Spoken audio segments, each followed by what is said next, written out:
17 साल की लड़की ने अपने ही पिता का कत्ल करवाया। जिस सुपारी किलर से उसने कत्ल के लिए सौदा किया, जब उसने पैसे मांगे तो उस लड़की ने बोला कि मेरा जिस्म तुम्हारे पास है, कत्ल करने के बाद जो तुम कर सकते हो वह मेरे जिस्म के साथ कर लेना और पहले कत्ल कर दो। आखिर एक लड़की ने अपने पिता का कत्ल क्यों करवाया? और जब 15 दिन के बाद पुलिस ने कत्ल की वजह का खुलासा किया तो एक हैरान परेशान कर देने वाला सच सामने आया। जिस पिता ने अपनी बेटी को जन्म से लेकर 17 साल तक पाला और बड़ा किया और एक सपना सजोया था कि अपने हाथ से उसका कन्यादान करने का, और वह सपना उनका अधूरा रह गया और जो बेटी ने अपने पिता का कत्ल करवा दिया। और एक सच ऐसा निकल कर सामने आया जिसको सुनने के बाद आप भी हैरान और परेशान ज़रूर हो जाएंगे। हमारी यही गुजारिश है कि आप लोग वीडियो के अंत तक ज़रूर बने रहें। नमस्कार, मेरा नाम रवि है। मैं आशा उम्मीद करता हूँ आप लोग बहुत अच्छे होंगे, अपना बहुत बहुत ख्याल रख रहे होंगे।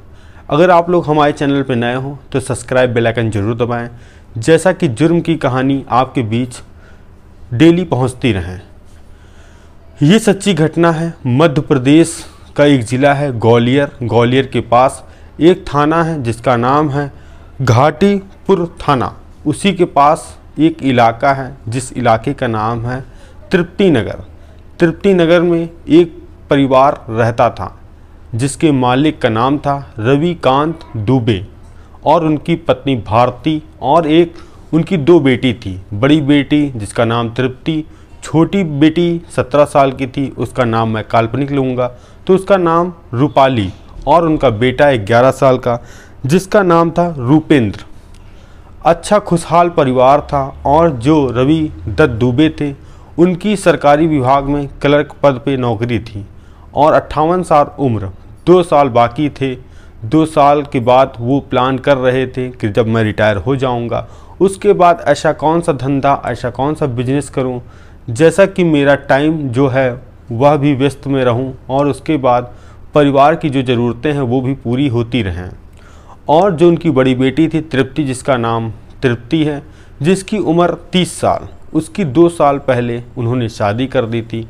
और शादी करने के साथ ससुराल में जब थोड़ा बहुत उथल पुथल हुआ तो उन्होंने उस बेटी को अपने घर बुला लिया और इसी के साथ अब परिवार में 5 लोग रह रहे थे।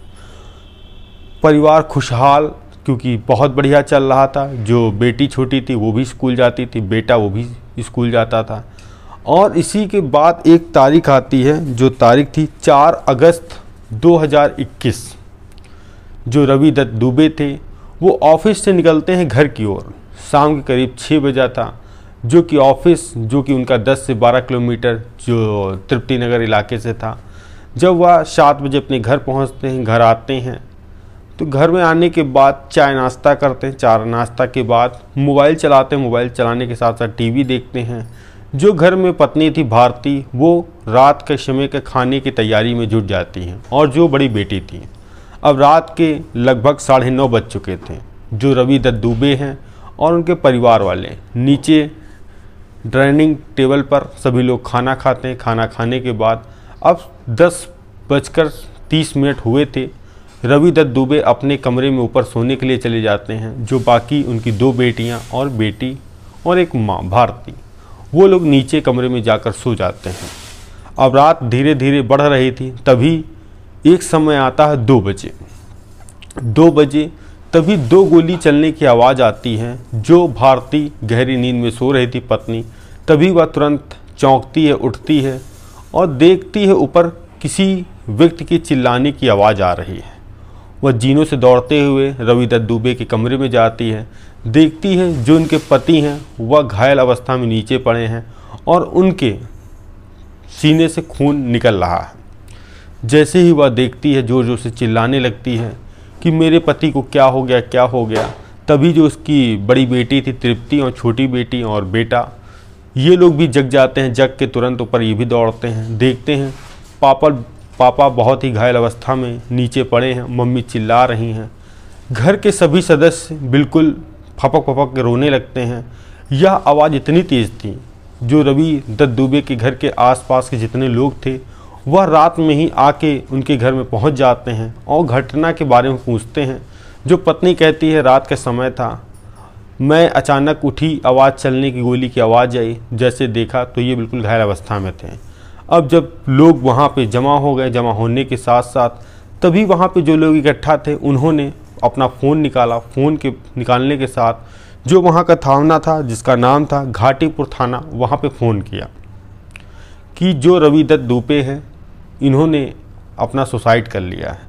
अब जैसे ही वहाँ थाने में बात पता चली कि रात के समय में एक व्यक्ति ने सुसाइड कर लिया, वो तुरंत मौका वारदात पर पुलिस पहुँचती है।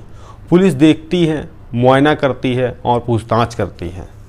अब पुलिस के लिए अहम सवाल ये था कि अगर रवि दत्त दुबे ने अपना सुसाइड किया है तो जिस रिवॉल्वर से गोली मारी है वो रिवॉल्वर कहाँ है।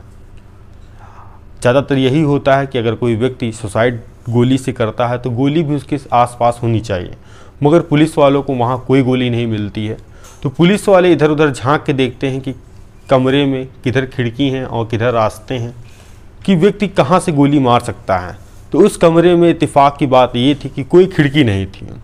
तभी पुलिस वाले ऊपर पहुँचते हैं, छत पे देखते हैं कि छत के ऊपर एक कुत्ता है जो कि दरवाज़ा उड़का है और कुत्ता छत पे बैठा है, वो भौंकता है। भौंकने के साथ साथ नीचे भी आके देखते हैं दरवाजे के पास कि ऐसा भी व्यक्ति कोई नहीं है कि अंदर से घुस आए घर में और मार के चला जाए। अब पुलिस वालों के लिए अहम सवाल ये था कि आखिर कत्ल हुआ है या सुसाइड। पहले तो सबसे बड़ी कन्फ्यूजन ये थी। तभी भारती से पूछते हैं, उसकी पत्नी से, कि आपको किसी पे रंजिश है या किसी पे कोई संदेह है कि आपके पति का कोई कत्ल कर सकता है। तो वह यह सब भी बिल्कुल मना करती है कि उनका सरल स्वभाव था, किसी से लड़ाई झगड़ा कुछ नहीं था। और बड़ी बेटी से भी पूछताछ होती है तो वह भी यह सब चीज़ें मना करती है, क्योंकि इस सब चीज़ों के बारे में उसको भी कोई जानकारी नहीं थी। अब बच्ची एक छोटी 17 साल की बेटी और एक 11 साल का बेटा। पुलिस वाले ने भी सोचा इन लोगों से क्या पूछताछ करें, ये तो ये बच्चे हैं, इनको किसी चीज़ की समझ नहीं है। समझ बस एक चीज़ की ये है कि पिता हैं जिनकी मौत हो गई है, वो बिलक बिलक के बाद रोए जा रहे थे। अब पुलिस वालों के लिए अहम चुनौती कि आखिर कातिल करने वाला व्यक्ति कौन है और कहाँ का है। अब पुलिस वालों ने अपना दिमाग लगाया कि क्या पता इसमें दो बातें हो सकती हैं, या तो अफेयर का मामला हो सकता है या तो रंजिश का मामला हो सकता है। अब पुलिस वाले तुरंत पहला जो पॉइंट था अफेयर का लेते हैं। अफेयर चालू करते हैं। जो छोटी बेटी 17 साल की थी जिसका नाम रूपाली था, उसका बैकग्राउंड खंगाला जाता है बिना उसके शक के। पता लगाते हैं कि ये रूपाली बेटी कहाँ पढ़ती है और कहाँ कोचिंग जाती है, कितने बजे आती है और कौन कौन इसका मित्र है। अब जो पुलिस की टीम थी तुरंत कॉलेज दूसरे दिन पहुंचती है। जो वहाँ के इसके क्लासमेट के बच्चे थे उनसे पूछताछ करती है, मगर वहाँ भी कोई ऐसा सुराग नहीं मिलता है। जब पुलिस की गाड़ी जा रही थी तभी एक दौड़ती हुई लड़की आती है, कहती है सर आप लोग क्या पूछ रहे हैं। तो कहते हैं कि मैं रूपाली के बारे में, बैकग्राउंड के बारे में जानकारी ले रहे हैं कि रूपाली का कोई बॉयफ्रेंड है जिससे वह प्यार मोहब्बत करती है, या किसी से उसका कोई 10 से 15 दिन के बीच कोई लड़ाई झगड़ा ऐसा कुछ हुआ हो। तभी वो कहती है कि हाँ एक लड़का है जो उसके ज़्यादा करीब रहता है जिसका नाम था करण रजौरिया, जो रूपाली है इसका बेस्ट फ्रेंड है। अक्सर ज़्यादातर ये लोग आपस में एक दूसरे के साथ समय बिताते हैं। अब पुलिस के लिए अहम जानकारी कि अगर कोई इस बारे में जानकारी दे सकता है सही तो वो है करण रजौरिया। अब पुलिस वाले उसका एड्रेस वहीं से विद्यालय से लेते हैं, उसके घर पहुंचते हैं, पूछते हैं करण रजौरिया तुम हो? कहता जी हाँ। अब उसको उठा के तुरंत थाने लेकर आते हैं। पुलिस वाले तो अपना एक पाशा फेंक रहे थे ऐसे ही, मगर उनका बिल्कुल सटीक बैठता है। कहते हैं तुमने, जो तुम्हारी प्रेमिका रूपाली है, उनके पिता का तुमने कत्ल क्यों किया और क्या वजह थी। जैसे ही यह बात करण रजौरिया सुनता है उसके हाथ पैर फूल जाते हैं, वो घबरा जाता है। कहता है सर उस कत्ल में मेरा कोई हाथ नहीं है। जो रूपाली है हाँ वो मेरी गर्लफ्रेंड है, मैं उससे बात करता था, मगर 1 महीने से हमारी उसकी कोई बात नहीं हुई। पुलिस वाले ने पूछा ऐसा क्यों। उसने कहा कि एक बार हम लोग विद्यालय से घर की ओर जा रहे थे, मार्केट में घूमते घूमते मैं रूपाली, तभी रूपाली के पिता ऑफिस से जल्दी निकले और उन लोगों ने हमको साथ में देखा। इसके बाद उन्होंने काफ़ी डांट फटकार लगाई और जिसके बाद उन्होंने पहले मुझे मारा और फिर अपनी बेटी रूपाली को मारा। एक बार फिर नसीहत दी, नसीहत देने के बाद बोला दोबारा कभी मत ऐसे मेरी बेटी के साथ मिलना। और इत्तेफाक से 15 दिन के बाद ऐसा फिर हुआ दिखे। फिर उन्होंने मुझे नसीहत दी और अपनी बेटी को कुछ कहा। फिर उसके कुछ एक हफ्ते बाद रूपाली ने मुझे फ़ोन किया और बोली कि जो मेरे पिता हैं इनको रास्ते से हटाना है, इनका कत्ल करना है, क्योंकि जब तक ये रहेंगे तब तक हम लोग का मिलना जुलना बंद हो सकता है, जो मेरा फ़ोन है वो भी बंद हो सकता है, तो इनसे छुटकारा पाने के लिए इनका कत्ल करना बहुत ज़रूरी है। तभी उस करण रजौरिया ने कहा कि सर उस दिन से मैंने आज तक उस लड़की से मैं बात नहीं की कि जो अपने पिता की नहीं हुई तो मेरी क्या होगी। अब पुलिस को बहुत अहम सुराग मिल गया और जब करण रजौरिया का कॉल डिटेल खंगाला तो हाँ, उसमें कॉल डिटेल में ये पता चला 1 महीना पहले जो करण है और रूपाली है इन लोगों की घंटों घंटों बात रात और दिन में हुई है, उसके बाद कोई बात नहीं हुई। अब पुलिस को उस व्यक्ति लड़के पर सत्य बिल्कुल जो उसके वचन थे लगे, उन्होंने उसको छोड़ दिया। अब पुलिस वालों के लिए अहम सवाल कि जो रूपाली है इसका कॉल डिटेल खंगाली जाए। अब पुलिस वाले उसका नंबर सर्विलांस पे लगाते हैं, सर्विलांस पे लगाने के साथ साथ पूरी कॉल हिस्ट्री 1 महीना बाद चेक करते हैं कि किस किस नंबरों पे उसने बात की और वो व्यक्ति कौन कौन थे। जब उस पुलिस वाले नंबर खंगाल रहे थे तभी उनको एक नंबर जो ज़्यादा संदिग्ध लगा, वो नंबर था जिस व्यक्ति का नाम था पुष्पेंद्र लोधी। 1 महीने के बाद लगातार वो उसके संपर्क में थी। अब पुष्पेंद्र लोधी को पुलिस वाले उठाते हैं। जब वह व्यक्ति उठाते हैं पुलिस वाले, उसका बैकग्राउंड खंगालते हैं तो उसका बैकग्राउंड पता चलता है कि मवाली लफाड़ियों वाला है, कि आपराधिक मुकदमे भी दर्ज हैं उसके ऊपर। अब पुलिस वाले उससे पूछते हैं कि तुमने उस रवि दत्त दुबे का कत्ल क्यों किया, और उसके बाद उस लड़की को भी लेकर आते हैं, रूपाली जो कि रवि दत्त दुबे की बेटी थी। दोनों को आमने सामने बैठालते हैं, कहते हैं अब झूठ बोलने की कोशिश मत करना, तुम लोग की पूरी सच्चाई सामने आ चुकी है। तभी रूपाली खुलासा करती है कि यह बात मैंने अपने प्रेमी जो मेरा करण रजौरिया मैंने उससे बताई थी, मगर उसने मुकर गया और जिससे कि मैंने फिर अपने पिता के कत्ल के लिए नया एक प्रेमी खोजा जो कि पुष्पेंद्र लोधी मेरे ही इलाके में रहता था, मुझे पता था, तो मैंने इसको प्यार के जालों में फंसाया। मैंने 10-15 दिन बात किया, बात करने के साथ साथ फिर मैंने अपने पिता का कत्ल का प्लान समझाया। और जब उसने कहा कि कत्ल के लिए मुझे तो पैसे चाहिए, तो मेरे पास पैसे नहीं थे, तो मैंने कहा कि कत्ल करने के बाद तुम जो मेरे साथ करना चाहो वो कर सकते हो। उसमें वो राज़ी हो गया और फिर इसका कत्ल की एक रूपरेखा तैयार हुई। वो डेट थी 4 अगस्त 2021।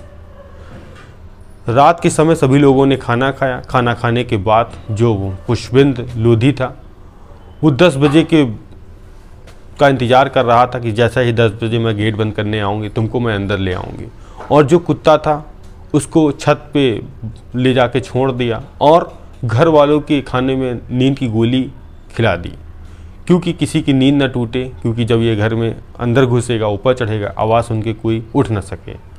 और जैसे ही सब सो गए, वो अंदर था, 2 बजे उसने मेरे पिता का कत्ल किया और वो फरार हो गया। और यह बात किसी को पता न चले, इसीलिए मैंने यह सब रचा। अब पुलिस वालों को जैसे ही यह खुलासा हुआ तो वो भी हैरान और परेशान हो गए, और जो लड़की थी उसको भी अपने गुनाहों की सज़ा मिली और पुलिस ने तमाम धाराओं में केस दर्ज करके पुष्पेंद्र लोधी और ये लड़की को गिरफ्तार करके जेल भेज दिया। यह कहानी सुनाने का उद्देश्य हमारा ये है, किसी को परेशान करना नहीं है, बल्कि आपको सतर्क करना है। सावधान रहें, सतर्क रहें, ऐसी घटनाओं से बचते रहें। मिलते हैं नई कहानी के साथ नए सफ़र में। जय हिंद, जय भारत।